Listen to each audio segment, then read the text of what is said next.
Cole was the kind of person nobody remembered. He was 22 years old, had messy brown hair that never seemed to cooperate, and owned exactly 3 hoodies that he rotated through the week. He lived in a small apartment near the university campus, the kind of place where the heating worked only when it felt like it, and the walls were thin enough to hear his neighbor's terrible taste in music. He was studying business administration, not because he loved it, but because he had no idea what else to do with his life. His grades were average. His social life was average. Everything about Cole was so thoroughly average that he sometimes wondered if he would simply fade into the background one day and nobody would notice. On the morning that changed everything was running late for his shift at the coffee shop where he worked part-time. He had overslept again, a habit his mother constantly warned him about, and he was rushing down the sidewalk with his shoelaces untied and a piece of toast hanging from his mouth. That was when the sky cracked open. There was no other way to describe it. The clouds above Portland split apart like someone had torn a hole in a piece of paper, and through that hole came something impossible. A ship. But calling it a ship felt wrong, like calling the ocean a puddle. It was massive, bigger than anything had ever seen, blocking out the sun as it descended through crackling purple energy. The ship was beautiful and terrifying at the same time. Its surface looked like it was made of scales, shifting between silver and deep black as it moved. Smaller vessels detached from its sides and spread across the city like dandelion seeds caught in the wind. Stood frozen on the sidewalk. The toast fell from his mouth. All around him, people were screaming, running, crying, praying. Car alarms blared. Someone crashed their vehicle into a fire hydrant. The world had gone mad in the space of 30 seconds. But just stood there, staring up at the impossible thing in the sky, and felt something strange. Not fear exactly, something deeper, something that felt almost like recognition. The next few hours were chaos. The military arrived. The news helicopters swarmed. Every television channel on Earth switched to coverage of what they were calling first contact. Made it home somehow, though he could not remember the walk, and sat on his couch watching the events unfold on his cracked laptop screen. The aliens called themselves the Conquered. They were a confederation of 17 different species who had been watching Earth for centuries. They came in peace, their spokesperson announced, speaking perfect English through a translation device. They were not here to conquer or to trade or to share technology. They were looking for someone. Ordered pizza. It seemed like the right thing to do when the world was ending.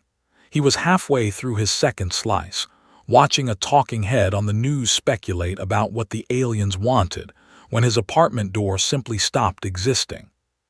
One moment it was there. The next moment it was gone, replaced by 4 figures that had to duck to fit through the doorway. They were tall, at least 7 feet each, and they wore armor that seemed to absorb the light around them. Their faces were hidden behind helmets of smooth black glass. Dropped his pizza. The tallest figure stepped forward. Then, to his complete shock, the alien dropped to one knee. The other 3 followed immediately, their armored heads bowing low. "My lord," the tall one said, and its voice was deep and resonant, filling the small apartment like thunder. "We have searched for you across 3 generations. The blood flows in your veins. You are the heir to the obsidian throne." Stared at them. His brain, which had been struggling to process the day's events, simply gave up. "I think you have the wrong apartment," he said.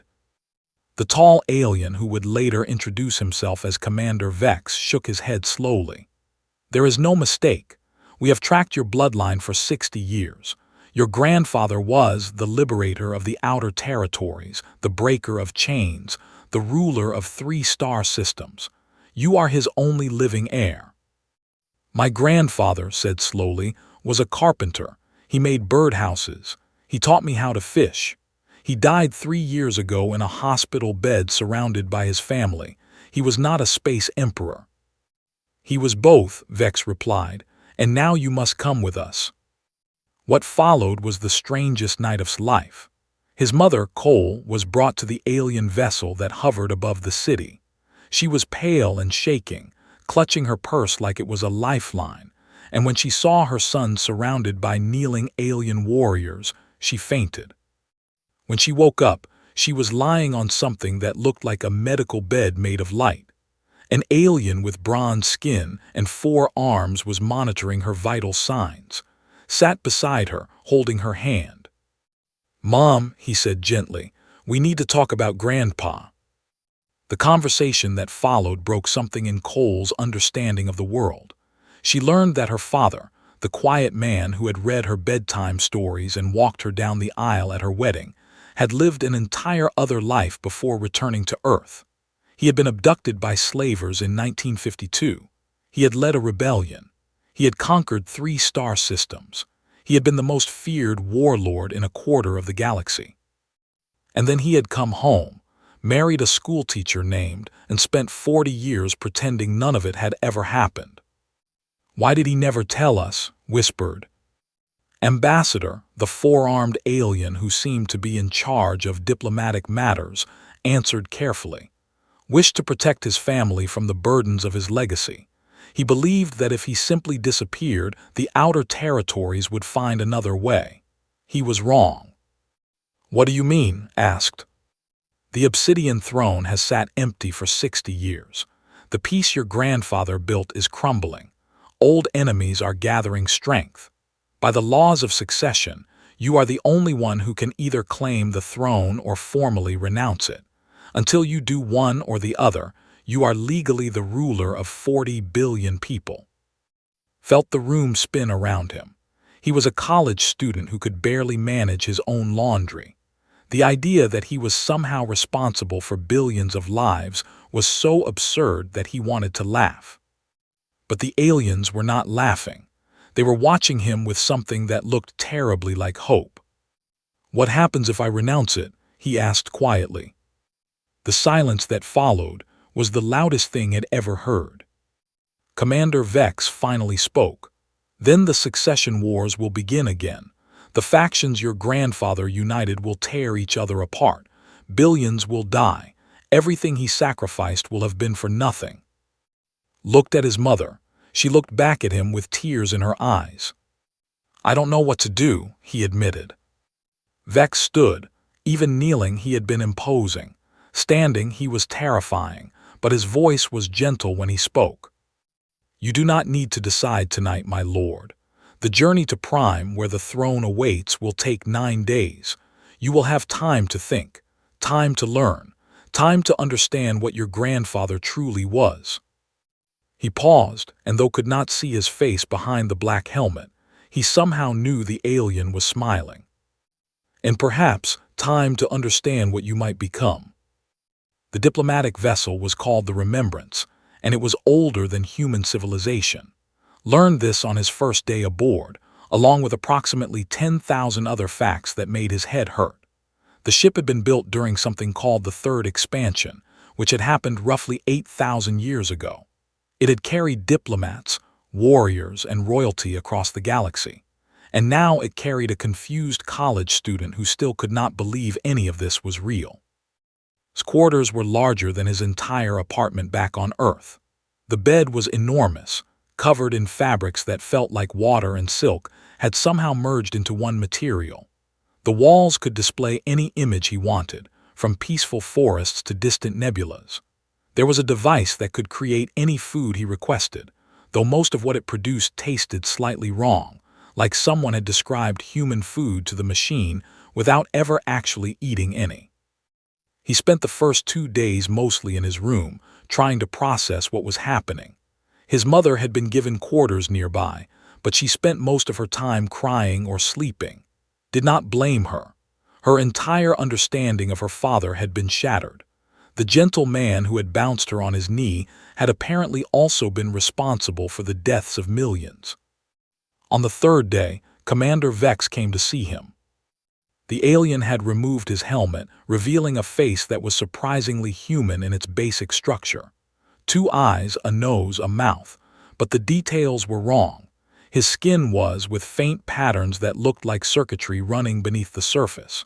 His eyes were solid black with no visible whites.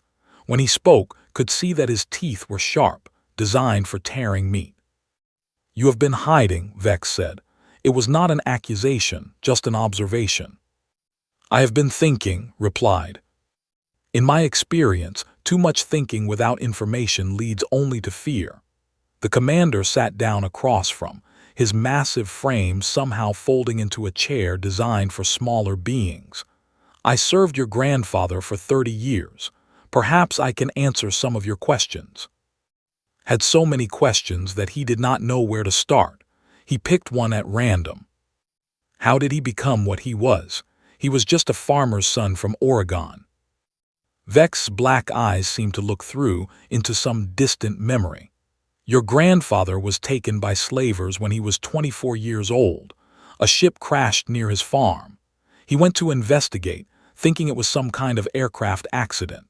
The slavers captured him and sold him to a mining consortium in the outer territories." "Slavers," repeated. The word felt ancient, something from history books, not from his grandfather's life. The outer territories were lawless then. Dozens of petty warlords fought for control of resources, territory power. Slavery was common. Your grandfather worked in the mines of Prime for 3 years. The conditions were brutal. Most slaves did not survive more than 18 months. But he did. He did more than survive. Something that might have been pride entered Vex's voice. He watched. He learned. He built alliances with other slaves, human and alien alike. And when the moment was right, he acted. He killed his overseer with a piece of sharpened rock and led the first successful slave revolt in that sector's recorded history. Tried to imagine his grandfather, the old man who had taught him to tie fishing lures, killing someone with a rock. He could not make the images fit together. What happened after the revolt? The freed slaves needed someone to lead them. Your grandfather did not want the role, but he accepted it because no one else could hold them together. They captured a ship, then another, then a fleet. Within 5 years had become a warlord in his own right, controlling 2 mining systems and commanding thousands of soldiers. And people just followed him, a human from a primitive planet. Vex made a sound that was learning to recognize as laughter. "Humans are strange creatures, my lord. When we first encountered your species, we thought you were unremarkable, weak, short-lived, limited in your natural abilities, but we learned quickly that we were wrong." He leaned forward, his black eyes intense.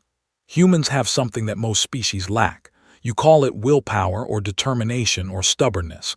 We call it the fire. Your grandfather had it in abundance. He simply refused to accept that anything was impossible. When others said a battle could not be won, he won it. When others said a peace could not be built, he built it. He bent the galaxy to his will through sheer refusal to give up." Thought about this. He had never considered himself particularly determined. He had given up on plenty of things: his guitar lessons, his attempt to learn Spanish, his New Year's resolution to exercise more. "I'm not like that," he said quietly. "I'm not my grandfather." "No," Vex agreed. "You are not, but you carry his blood, and in my experience, blood never lies." Over the next few days, learned more about his grandfather's history. He read the military reports, the diplomatic records, the personal accounts of people who had served under. A picture emerged of a man who was brilliant, ruthless, and deeply troubled by the things he had done to achieve his goals. Had unified the outer territories through war. He had broken the siege of Prime, a battle that had cost 2 million lives. He had personally killed the last tyrant of the Scorched Nebula in single combat, ending a conflict that had raged for generations. His enemies had called him the Pale Death. His followers had called him the Liberator. And then, at the height of his power, he had simply walked away. "Why did he leave?" asked Ambassador during one of their daily meetings. The four-armed diplomat had taken it upon herself to educate him in the political realities of the outer territories. "That is a question many have asked," replied. "Some say he was tired, Decades of war take their toll, even on the strongest. Some say he was ashamed of what he had become. Others say he simply wanted to go home. What do you think? Was quiet for a long moment. I think he wanted to be human again. Out here among the stars he had become something else. A symbol, a legend. People did not see him as a man anymore. They saw him as the pale death, an unstoppable force of nature. I think he needed to remember who he truly was. Understood that in a way. Even in the few days he had been aboard the Remembrance, he had noticed how the aliens looked at him, not as a person, as an heir, as a symbol of something larger than himself. On the sixth night of the journey, found a recorded message hidden in the personal effects that had preserved from his grandfather's reign. It was stored in a small device that responded only to his genetic signature. When he activated it, a hologram flickered to life before him. His grandfather stood there, but not the old man remembered. This version was younger, perhaps 50, with hard eyes and a scar running down one cheek. He wore armor that looked like it had seen countless battles. "If you're seeing this," the hologram said, "then I'm dead and you've learned the truth. I'm sorry. I wanted to give you a normal life. I wanted to give myself a normal life, but some debts can't be paid so easily." The hologram paused, seeming to gather itself. "I won't tell you what to do. You're a grown man, or you will be by the time you see this. But I'll tell you what I wish someone had told me when I was scared and alone in a mine shaft 60 light years from home." His grandfather's eyes seemed to bore directly into soul. "The galaxy doesn't care what you want to be. It only cares what you're willing to become. You can run from what you are. I did for 40 years. But eventually you have to face it. Eventually you have to choose." The hologram flickered and died. Sat in the darkness for a long time, feeling the weight of his grandfather's words settle onto his shoulders like a physical burden. 3 days remained until they reached Prime. 3 days to decide the fate of 40 billion people. He had never felt more alone in his life. Prime appeared in the viewport like a jewel against the darkness of space. It was a beautiful world, painted in shades of purple and blue, with 2 suns hanging in its sky like golden eyes. Continents of green and brown were visible through gaps in the white clouds, and rings of silver orbited the planet like a crown. Stood at the observation window, watching as the Remembrance began its descent toward the ancient capital. Beside him, his mother clutched his hand tightly. She had not spoken much during the journey, spending most of her time reading through the records of her father's life, trying to reconcile the man she had known with the legend he had been. "It's beautiful," she whispered. "It is," agreed, but all he could think about was what waited for him down there. The capital city was called, and it had been the seat of power in the outer territories for over 4,000 years. As their transport descended through the atmosphere, could see it spreading across the landscape like a living thing. Buildings that seemed to grow from the mountains themselves, their spires reaching toward the purple sky. Rivers of light flowing between structures. Gardens that covered entire districts, green and vibrant even from this height. And people, millions of them lining the streets of the city, filling the plazas and rooftops, all of them looking up at the sky, waiting. "They're here for you," Vex said, standing behind. "Word of your arrival has spread across the territories. They have waited 60 years for this moment." "No pressure," muttered. The transport landed in a courtyard outside a massive structure that Vex identified as the Palace of Echoes. It was built from the same black crystal as everything else important on Prime, its surfaces carved with scenes from history. Could see battles and coronations, treaties signed and enemies defeated, all rendered in incredible detail on the obsidian walls. A delegation was waiting for them. Dozens of aliens of various species, all dressed in formal attire, all watching with expressions he could not read. At their head stood an ancient, his skin lined with age, his black eyes clouded but still sharp. "I am First Elder Merk," the old alien said, bowing his head slightly. High Regent of the Obsidian Throne in the absence of the true heir. On behalf of the Council of Regents and the people of the Outer Territories, I welcome you to Prime, Coal of Earth, Blood of. Had been coached on what to say. He was supposed to deliver a formal response, acknowledging the greeting and expressing his gratitude for the welcome. But standing there with millions of eyes upon him, the words fled from his mind. "Thank you," he said simply. "I'm glad to be here, I think." A murmur ran through the assembled delegates. Could not tell if it was approval or disapproval, probably both. The next several hours were a blur of introductions, ceremonies, and formalities that made his head spin. He met representatives from all 17 species of the conquered. He was shown to quarters in the palace that made his room on the Remembrance look like a closet. He was measured for formal attire, briefed on protocols, and warned about approximately 50 different ways he could accidentally cause a diplomatic incident. Through it all, one thing became increasingly clear. The Outer Territories were not in good shape. Ambassador explained the situation during a private meeting that evening. The peace that had built was fragile, held together by his personal authority and the fear his name inspired. Without a ruler on the Obsidian Throne, that authority had faded. The Council of Regents had done their best, but they lacked the power to enforce their decisions. Old rivalries were resurfacing. Border skirmishes had become common. 3 systems were on the verge of open war. "Your grandfather was the glue that held everything together," said, her 4 hands folded in her lap. "Without him, without someone on the throne, the territories will tear themselves apart within a decade, perhaps sooner." "And I'm supposed to prevent that?" asked. "I can't even stop my roommate from eating my food. How am I supposed to stop a civil war?" "That is the question you must answer, young. Tomorrow in the Hall of Echoes you will face the throne. You will either claim your inheritance or renounce it. The choice is yours." Did not sleep that night. He wandered the corridors of the palace trying to quiet his racing thoughts. The building was ancient, filled with history and memory.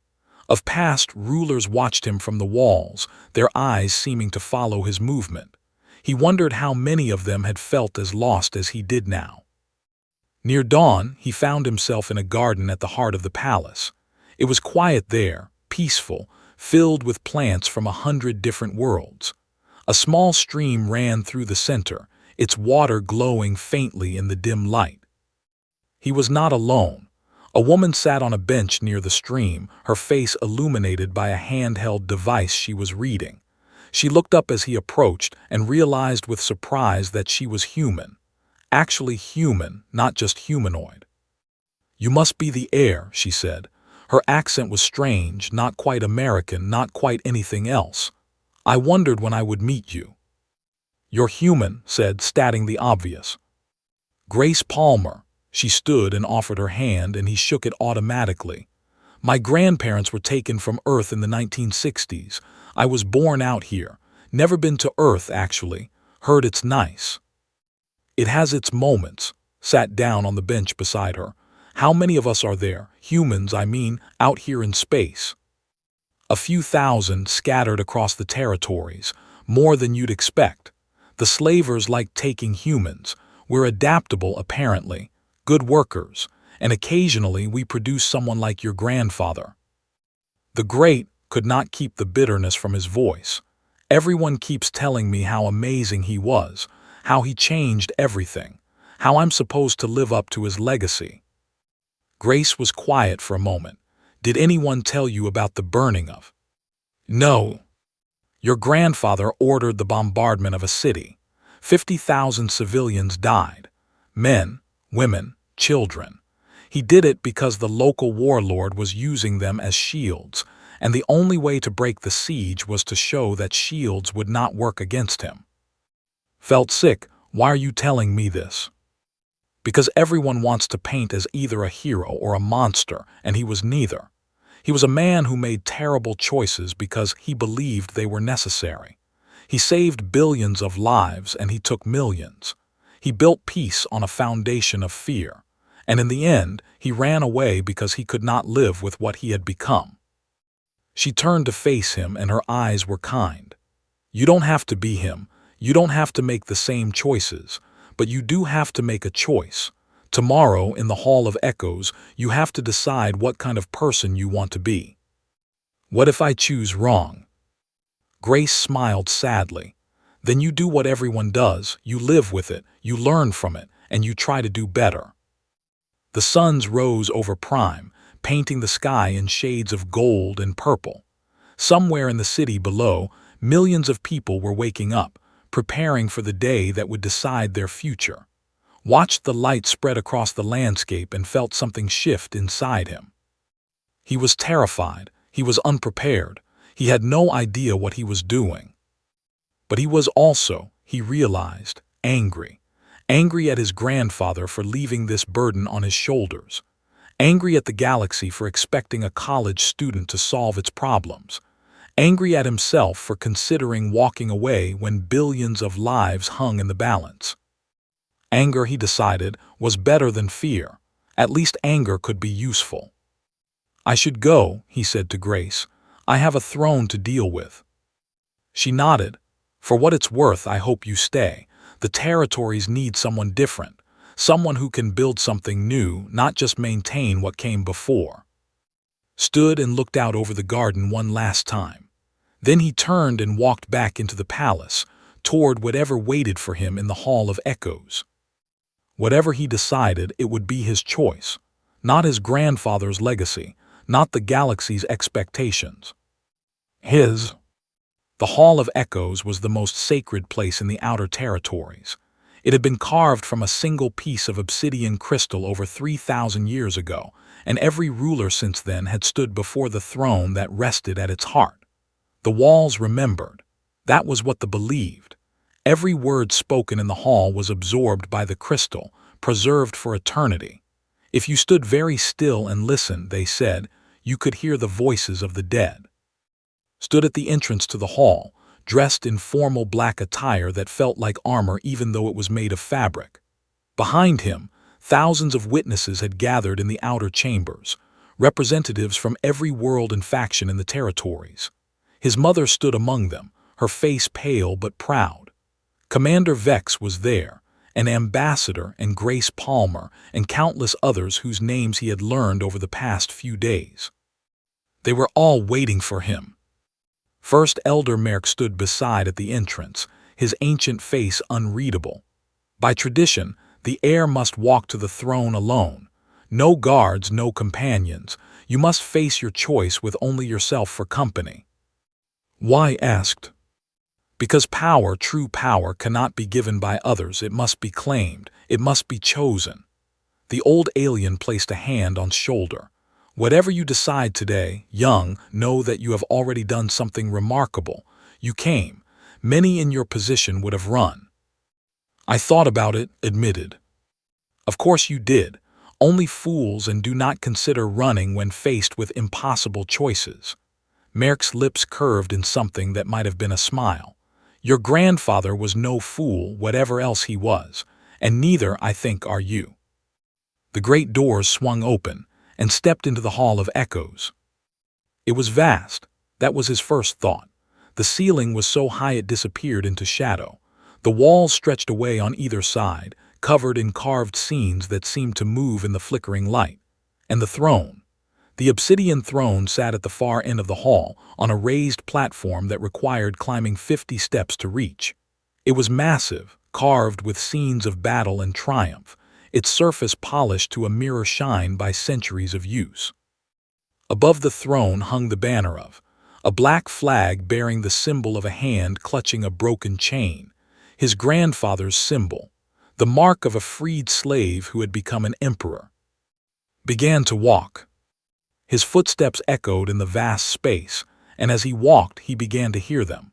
The voices, whispers in the crystal walls, fragments of speeches and arguments and prayers from centuries past.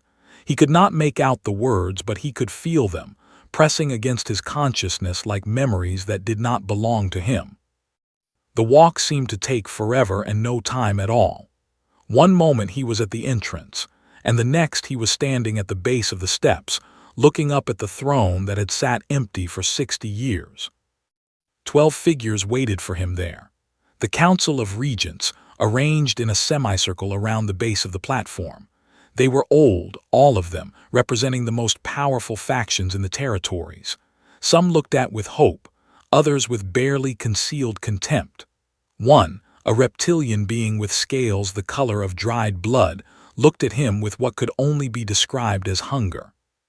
First Elder Merc had somehow appeared at the head of the group. He stepped forward, and his voice filled the hall without apparent effort. Coal of earth of the blood of. You stand before the obsidian throne as is your right by birth and law. The choice before you is simple. He paused and felt the weight of every eye in the chamber upon him. Claim your inheritance and take up the mantle of your grandfather. Accept the responsibilities of the throne, the burdens of rule, the duty to protect and lead the people of the outer territories. Or renounce your claim and return to your, releasing the throne to the council's judgment. Silence fell. The whispers in the walls seemed to grow louder, as if the voices of the dead were straining to hear his answer. Looked at the throne. He looked at the regents. He thought about his apartment back in Portland, his video games, his coffee shop job, the normal life he had been so certain he wanted. I have a question, he said. His voice came out stronger than he expected, filling the vast space just as Merc's had. The High Regent inclined his head. Ask. The territories my grandfather unified, the peace he built, what happens to them if I walk away? War, Merc said simply. The old factions will resume their conflicts, the weak will suffer, the conquered will be forced to intervene, likely with catastrophic results for all parties. How many people will die? The old alien did not flinch. Estimates vary. Billions, certainly. Perhaps tens of billions. The last succession war, before your grandfather ended it, killed 11 billion beings across 8 star systems. Felt something cold settle in his stomach. He had known this, intellectually. But hearing the numbers spoken aloud in this sacred place made them real in a way they had not been before. And if I stay, if I take the throne, then you will be responsible for preventing that outcome, by any means necessary. By any means necessary. The burning of 50,000 civilians, including children. His grandfather had done that. His grandfather had lived with that. I'm not a warrior, said. The words came out before he could stop them. I'm not a leader. I'm not the pale death or the liberator or any of the things people want me to be. 3 months ago, I failed a midterm because I overslept. 6 months ago, I got lost in my own city because I couldn't figure out the bus routes. I am the least qualified person in this room to rule anything. A murmur ran through the assembled witnesses. The regent with the blood-colored scales smiled, showing teeth, but was not finished. I don't know how to lead armies. I don't know how to negotiate treaties. I don't know anything about your laws or your customs or your history except what I've learned in the past 9 days.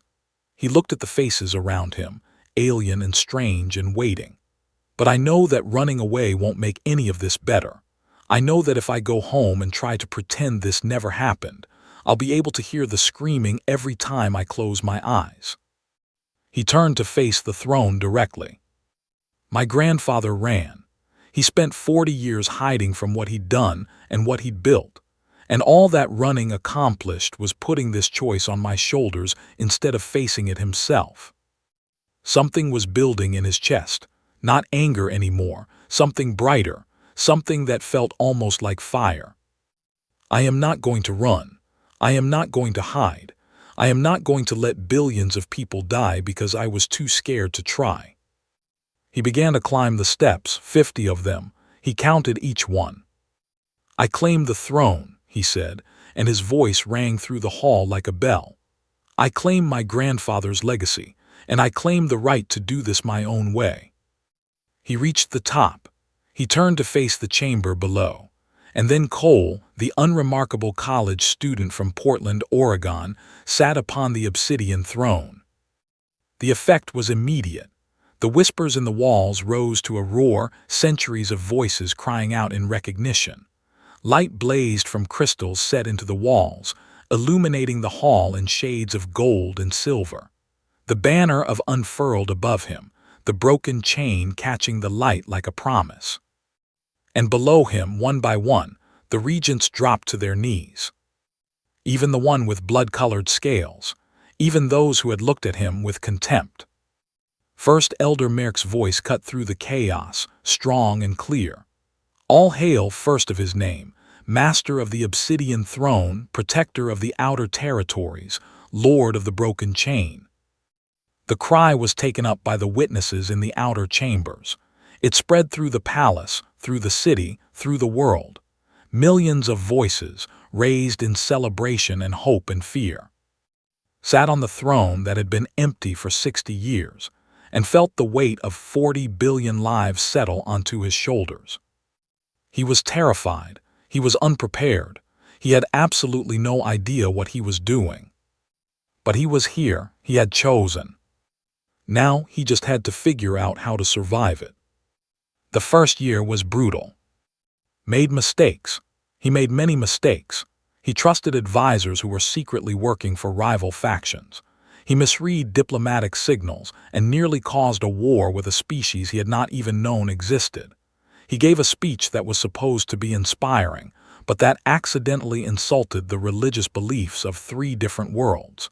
He worked 18-hour days and still fell behind on everything. But he also learned. Commander Vex became his teacher in matters of war. The old soldier was patient, explaining military strategy the way one might explain basic arithmetic to a child. Absorbed everything, asking questions that seasoned generals found either brilliant or ridiculous depending on their perspective. He learned how fleets moved, how battles were won and lost, how the threat of force could be as powerful as force itself. Ambassador taught him diplomacy. She showed him how to read the subtle signals that different species used to communicate, the gestures and pauses and word choices that could mean the difference between alliance and enmity. Discovered that he had a talent for listening, for understanding what people actually wanted rather than what they said they wanted. It was a skill he had developed in customer service, dealing with angry coffee shop customers. He had never imagined it would help him negotiate with alien warlords. Grace Palmer became his advisor on human affairs. The small community of humans scattered across the territories had never had a voice in the government before. Changed that. He brought Grace into his inner circle, seeking her counsel on matters both practical and personal. She was the only one who still called him instead of my lord or your majesty. He needed that more than he could express. Slowly, painfully, the confused college student began to transform into something else. Discovered that his grandfather had been right about one thing. Blood mattered, not in some mystical sense, but practically. The beings of the outer territories had loved and feared. They wanted to believe in his heir. They wanted a reason to hope after 60 years of uncertainty and decline. Gave them one. His first major success came 6 months into his reign.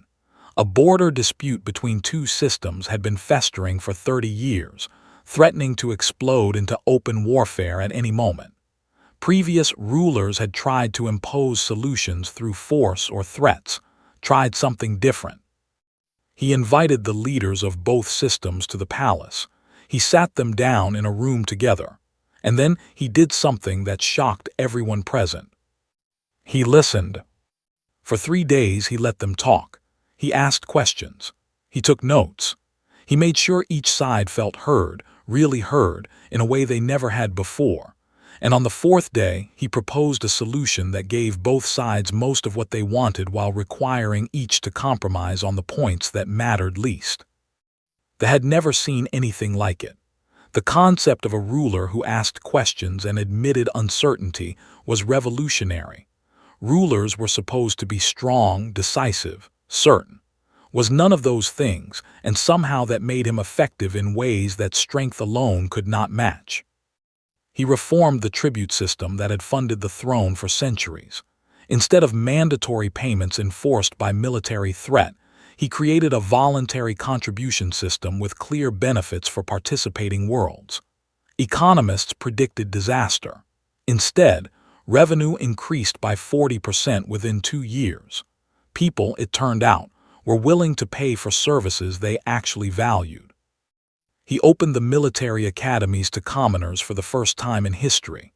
The aristocratic families who had controlled the officer corps for generations were outraged, did not care. Talent, he announced, was more important than birth. Within 3 years, the academies were producing officers of a quality not seen since his grandfather's time. He established the first formal diplomatic ties between the outer territories and Earth. It was complicated.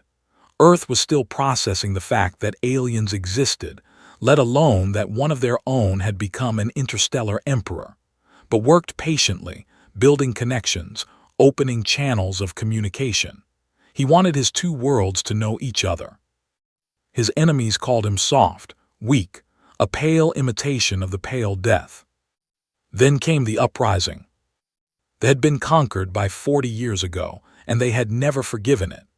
A coalition of warlords who had chafed under rule for decades saw the young heir as an opportunity. They assembled a fleet of over 3,000 ships and marched on Prime, confident that the student from Earth would crumble before their might. They announced their intentions publicly, broadcasting across all channels. They wanted the galaxy to see them destroy the heir of. They wanted to prove that humans were weak, that legacy was over, that the old ways would return. Let them come. For weeks he appeared to do nothing. His advisors urged him to call up the reserves, to summon the allied fleets to prepare for war. He smiled and told them to trust him. Behind closed doors, he worked frantically, calling in favors, making promises, building something that had never existed before. When the fleet arrived at Prime, they expected to find a world in panic. Instead, they found a united front. 37 worlds, many of which had been enemies for generations, standing together under the banner of former rivals commanding ships side by side, ancient enemies united by something stronger than their hatred. The battle lasted 6 hours. They had numbers and fury. The Allied fleet had coordination and purpose. Ships clashed in the darkness above Prime, energy weapons painting the sky in shades of orange and blue. Thousands died on both sides. Then broadcast a message. His face appeared on every screen in the fleet, calm and tired and utterly sincere. "I know why you're fighting," he said. "I know what my grandfather did to your people. I know the pain you carry, and I know that killing me won't make it go away." He paused, letting his words sink in. "I'm offering amnesty, full amnesty to any soldier who surrenders now. No punishment, no revenge. You have my word, and I have never broken my word since taking this throne." 70% of the fleet stood down within minutes. The remaining 30% fought on, but without support, they were quickly overwhelmed. The succession war that everyone had predicted would kill billions ended in less than a day. The warlords who had started the uprising were brought before the throne in chains. They expected execution. It was traditional, would have killed them without hesitation, their heads displayed as warnings to others who might consider rebellion. Offered them jobs. "My grandfather ruled through fear," he told them, standing before the throne rather than sitting on it. "It worked because he was the scariest thing in the sector. I'm not. I can't out-threaten you. I can't out-fight you. So I'm going to try something different." He walked among them, meeting their eyes one by one. "I'm going to give you a reason to be loyal that doesn't involve threatening your families. I'm putting each of you in charge of the sectors you tried to conquer. You want power, here it is. You want respect, earn it. You want a prove that can stand beside any other people in the territories. Show me." It was, according to every military expert in the conquered, the decision a ruler had ever made. It worked. 3 years after claiming the throne, stood on the observation deck of his flagship, watching Earth turn slowly beneath him. He was returning home for the first time since his coronation, a diplomatic visit, a chance to show humanity what its children had become among the stars. He barely recognized himself in the reflection on the glass. The hoodie was gone, replaced by the formal black attire of house. The messy hair had been tamed into something respectable. The uncertainty in his eyes had hardened into something that might, in the right light, be called wisdom. Grace stood beside him. They had grown close over the years, their friendship deepening into something neither of them had expected. She was still the only one who called him. "Nervous?" she asked. "Terrified," he admitted. "My mom's going to kill me. I missed 2 Thanksgivings." Grace laughed. "You've faced down assassination attempts and fleet battles. I think you can handle your mother." "You don't know my mother." Below them, the cities of Earth glittered in the darkness. Humanity, still so young, still so unaware of its potential, went about its daily business. Somewhere down there was a kid who felt ordinary, unremarkable, certain that nothing interesting would ever happen to them. Hoped when that kid's moment came, they would have the courage to say yes. He thought about his grandfather, the carpenter who had been a warlord, the emperor who had made birdhouses, had run from his legacy and understood now why. The weight of rule was crushing. The choices were impossible. The guilt of every life lost under your command never went away. But had learned something his grandfather never had. You did not have to carry the weight alone. You could share it with others. You could trust people, even former enemies, to help you build something better than fear. The galaxy did not care what you wanted to be. It only cared what you were willing to become. Cole, the unremarkable student from Portland, had become something remarkable, not because of his blood or his inheritance or his grandfather's legend, because he had chosen to try, because he had refused to run, because he had believed that there had to be a better way, and then he had worked to find it. The flagship began its descent toward Earth. In a few hours would see his mother again. He would walk the streets of his old neighborhood. He would remember who he had been before the sky had cracked open and changed everything. And then he would return to the stars, to the throne that waited for him, to the 40 billion people who were counting on him to build a future worth living in. He was still terrified. He was still making it up as he went along. But he was no longer alone, and that, he had learned, made all the difference.